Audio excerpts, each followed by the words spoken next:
Direto ao ponto. Oferecimento Plataforma Intacta 2 Extend.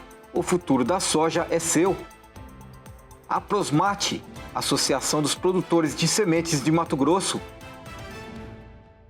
Olá, está no ar mais um programa Direto ao Ponto, gravando aqui do estúdio de Brasília. Tenho o prazer de ter aqui comigo o presidente da Abramilho, Paulo Bertolini. Seja bem-vindo, Paulo. Prazer estar aqui com você, Glauber.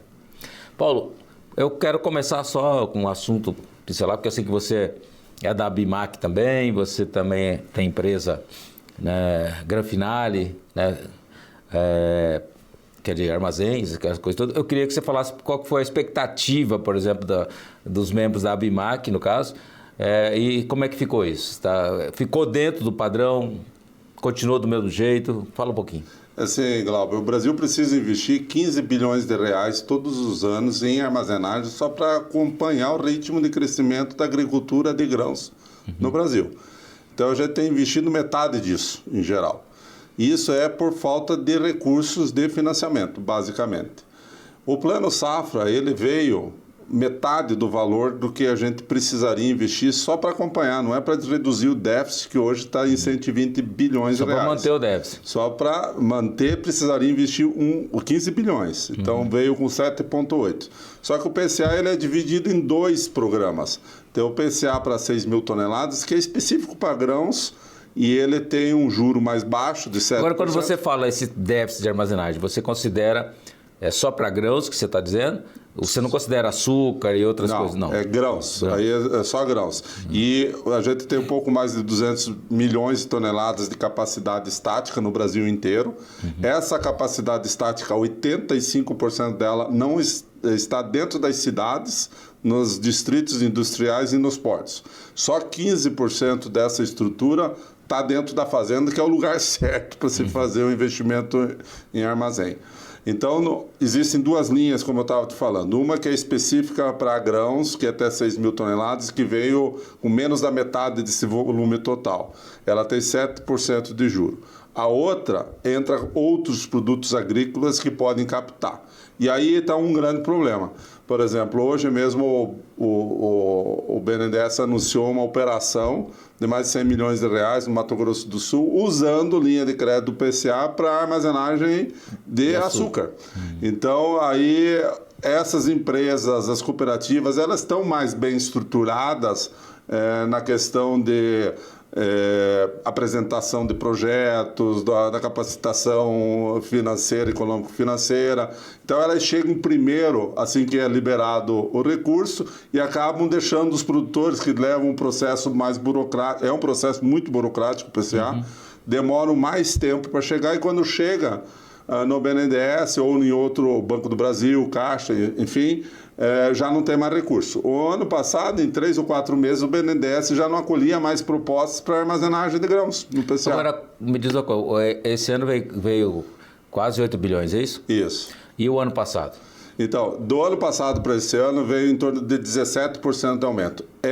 Proporcionalmente às outras linhas, foi um incremento bastante significativo em proporção. Já que o cobertor é curto, veio mais para o lado da armazenagem. Isso a gente reconhece. Mas está bem ainda longe daquilo que o Brasil precisa. Agora, não veio um dinheiro, um recurso, por exemplo, já direcionado ao produtor? Ou tem uma linha? Não existe essa linha. O PCA ele serve para produtores, para cooperativas, né? Existe CNPJs, enfim, não é específico para estrutura dentro da fazenda. Então, ela quando você conversa com o governo, ou próprio com o agente financiador, o repassador, na verdade, ele fala que o problema é que não tem procura. Né? O produtor não procura, né? Então, não é verdade. Existe uma procura, existe uma demanda reprimida, existe essa procura, existe, acima de tudo, uma necessidade.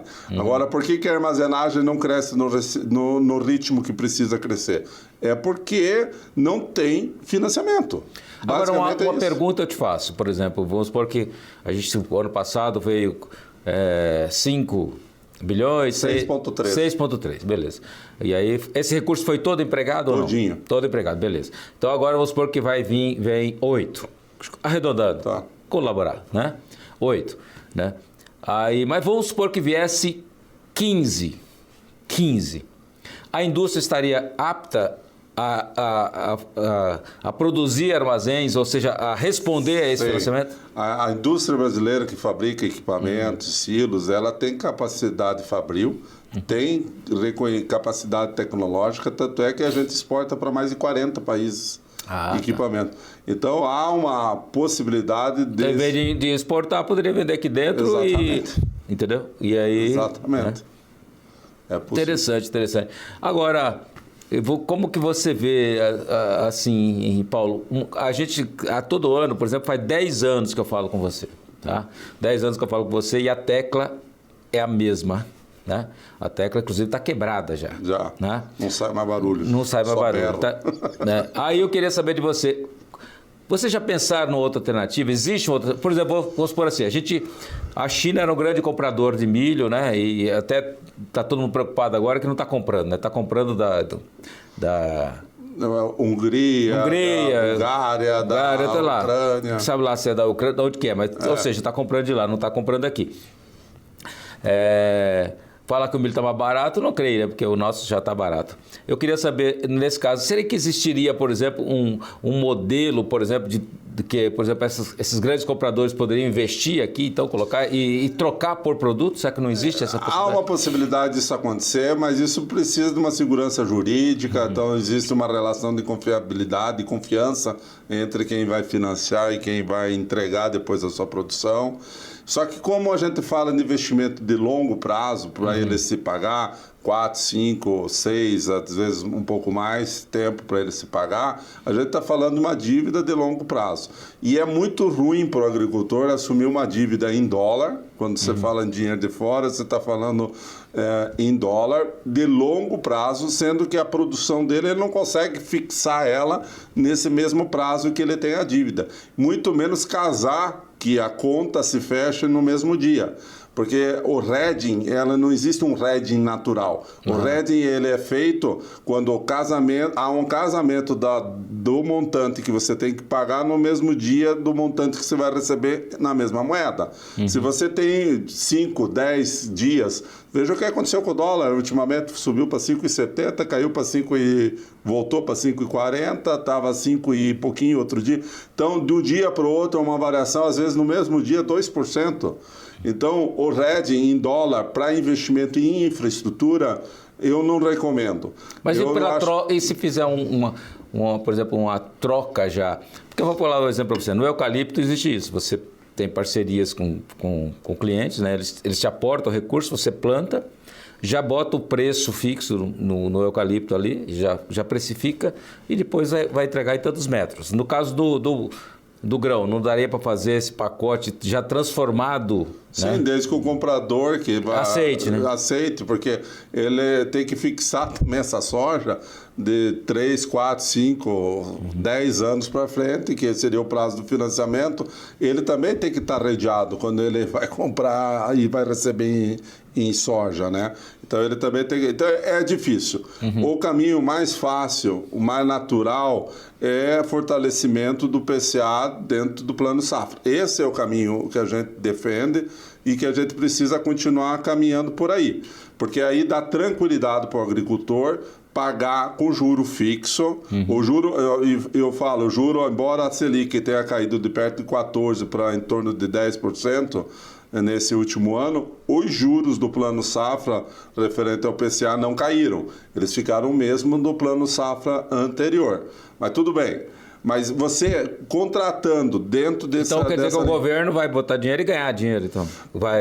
Há linhas positivas, linhas do PCA lá, que não é o caso do PCA, linhas do Plano Safra, que não é o caso do PCA, que está com mais do que o valor da Selic. Então é positivo, né? Tanto é que o montante geral, Glauber, que foi aplicado lá de subvenção no Plano Safra atual é 16,3 bi.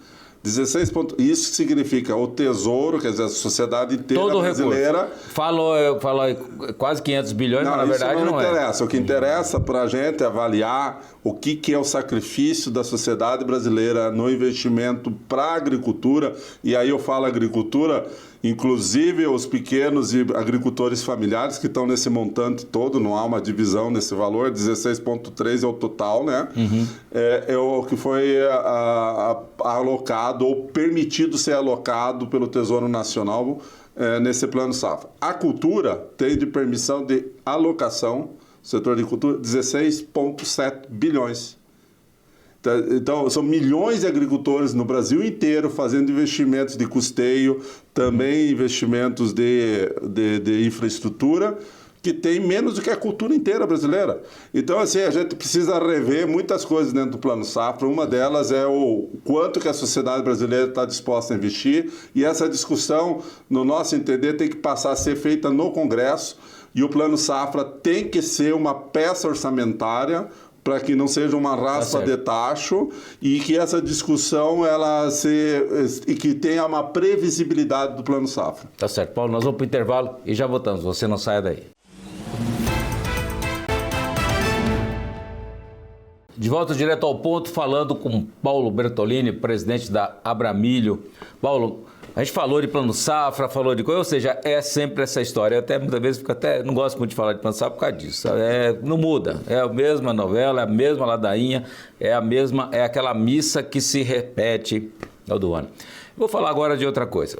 Eu sei que você, pela Abramilho, foi para os Estados Unidos, né, acompanhando a frente parlamentar, né, foi o Lupion, a Tereza Cristina, e foram para lá. O que é, Alceu Moreira, o que é que vocês foram fazer nos Estados Unidos? O que você traz de novidade para a gente lá? Porque os americanos estão sempre na frente. Né? Estava a ProSoja Brasil e também o pessoal da CNA e do algodão.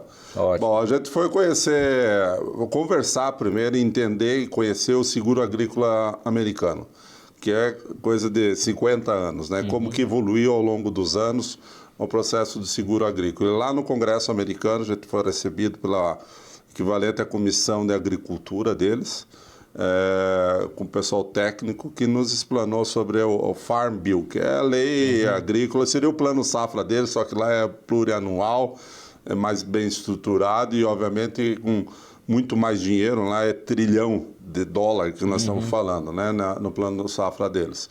E essa foi uma etapa da conversa. Depois nós tivemos também no USDA, que é o Departamento de Agricultura, equivalente ao Ministério da Agricultura, o subsecretário que nos falou sobre como eles captam as informações de mercado, de estoque, porque o relatório do USDA, todo mundo fica naquela expectativa, vem com baixa, vem com alta, etc.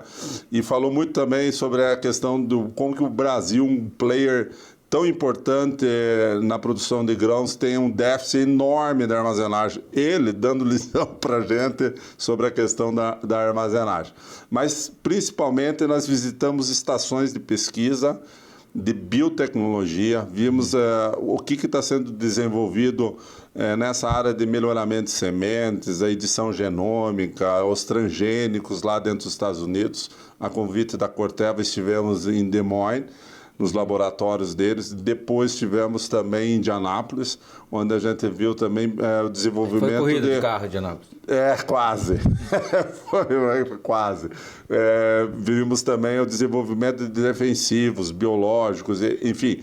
O que tem por vir aí, assim, é fantástico. Agora eu queria começar falando do seguro, tá? Então você viu aquilo que... Mas o que vocês viram lá? E que estava a Tereza Cristina, estava o Lupion e estava o Alceu Moreira, que são duas cabeças boas e que poderiam trazer um modelo de lei brasileira. Dentro do que vocês viram lá, existe alguma coisa que é possível se aplicar e a gente ter algo melhor assim, aqui? A gente está aqui e eles estão lá. A distância é muito grande para a gente. Mas dá para chegar pelo menos à metade? Eles estão com quase 90% das áreas de produção de soja e milho asseguradas. Então, primeiro é a cobertura, né? A quantidade de produtores que aderem ao seguro. Mas ele é complexo, ele tem uma regra geral, uma premissa geral, mas ele traz para o condado, né?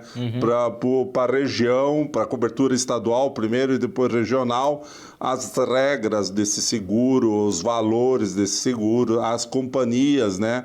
Que não são muitas companhias que trabalham com seguro agrícola nos Estados Unidos, em torno de 12 companhias. Então, ele é muito bem estruturado, mas vem de anos nessa linha de desenvolvimento. Então, nós estamos ainda no começo da coisa. Nós precisamos evoluir muito o seguro agrícola, o agro, etc. Evoluir bastante, né, nas discussões e precisamos fazer com que o agricultor entenda e possa aderir. Porque quanto mais base tiver, mais barato fica esse seguro e mais viável ele é também. Então, mas dá para aplicar aqui? Eu acho que é um processo de longo prazo, Glauber, coisa assim de uma década de implantação, desde que a gente tivesse disposto a trabalhar. Não é uma cópia, né, Ctrl+C, Ctrl+V, mas a gente criar o nosso próprio seguro inspirado no que eles fizeram, economizando etapas, porque se eles erraram ao longo dessas etapas, a gente pode evitar isso. Mas para isso nós teríamos que criar uma frente ampla de estudo, multissetorial, não é só o governo, nisso aí eu acho que as entidades de reprodutores, os bancos principalmente, têm que se envolver nesse processo. Então é uma determinação, você tem que querer avançar nisso aí. Eu acho que isso para o Brasil traz uma maturidade, uma segurança enorme se a gente puder caminhar por essa linha. Fora isso, você falou que também que teve lá com o USDA, né? Então, no caso do USDA, eles fazem a previsão de safra, eles inclusive falam que o Brasil vai plantar, quanto que vai de intenção de plantio, aqui também, né? E falam, até esse ano, por exemplo, tem uma grande discussão com relação à safra brasileira, né? E Vocês discutiram isso também com eles? Bastante. Eles, inclusive, foi interessante que no dia que a gente estava com o subsecretário lá, o Meyer, ele estava falando, olha, a gente tem um relatório que a gente divulga a intenção de plantio dos Estados Unidos, né, na próxima safra, e vai corrigindo essa intenção de plantio. Olha, esse ano, para a próxima safra, está uma intenção de plantio muito abaixo daquilo que é de terra disponível.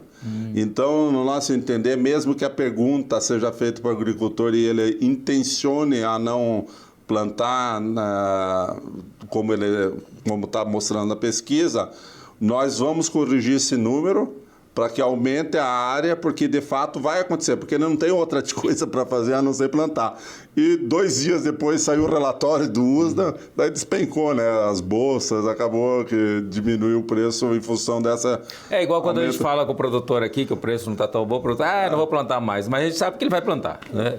Vai ter que plantar, ele vive disso e ele insiste, ele tem resiliência, né? Agora, fora isso, vocês viram também a parte de inovação, né? Isso é uma coisa... Como é que está os Estados Unidos com essa questão de inovação? Por exemplo, biológica aqui no Brasil está aumentando muito, como é que está o aumento lá? Então, eles estão acreditando muito nisso, né? O biológico ele vem não para competir, mas para complementar, né, o pacote aí, vamos dizer, de defensivos agrícolas. Eles estão... Mas eu vejo assim, uma grande dificuldade nossa é o tempo em que a tecnologia está disponível para uso, mas ela não pode ser aplicada por causa da questão regulamentar. Então, esse é um processo. Já é longo. Mais rápido.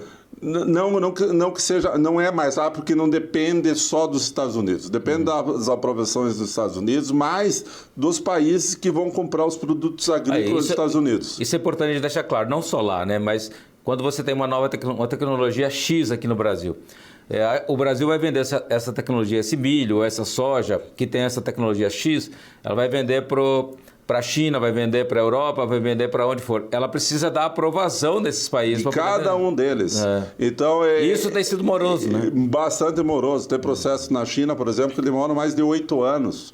Então, você tem uma tecnologia que traz uma vantagem de, por exemplo, economia, uma vantagem de especificidade do produto, de impacto ambiental menor, produto mais seguro e tudo mais, só que você não pode liberar no mercado daquele país que exporta para os outros países sem que antes você tenha liberado em cada um daqueles países que vão receber esse produto teu. Então é muito complexo esse processo e a gente tem que trabalhar mais o mercado internacional, não é bater na porta para vender milho. É o processo regulatório e às vezes esse processo regulatório é usado como cortina de fumaça para esconder um protecionismo comercial. Então a gente trabalha junto na Abramilho através da Maisol, que é uma aliança internacional de milho, os 3 países, Brasil, Estados Unidos e Argentina, que juntos produzem 50% do milho mundial e quase 80% do comércio internacional. Então, quando a gente vai falar de novas tecnologias, barreiras comerciais, regulatórias, a gente vai junto, os 3 países, porque as tecnologias normalmente são disponíveis nos 3 quase simultaneamente. Né? Então a gente une as forças e aí o peso da negociação, no passar o ponto de vista, passa a ser maior.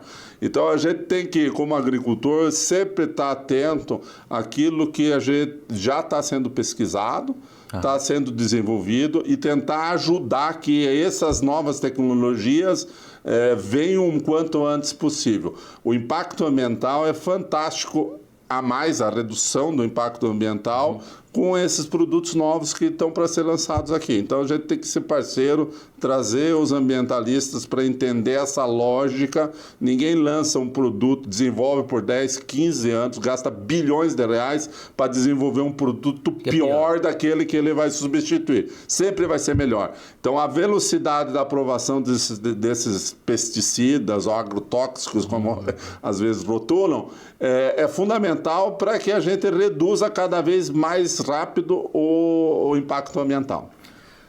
Paulo, obrigado aí pela aula, né? Muito obrigado por sua presença aqui no Direto ao Ponto. Prazer, Glauber. Um abraço. Tá aí, gente, concluímos mais uma entrevista super especial para você. Obrigado pela companhia. Até o próximo programa.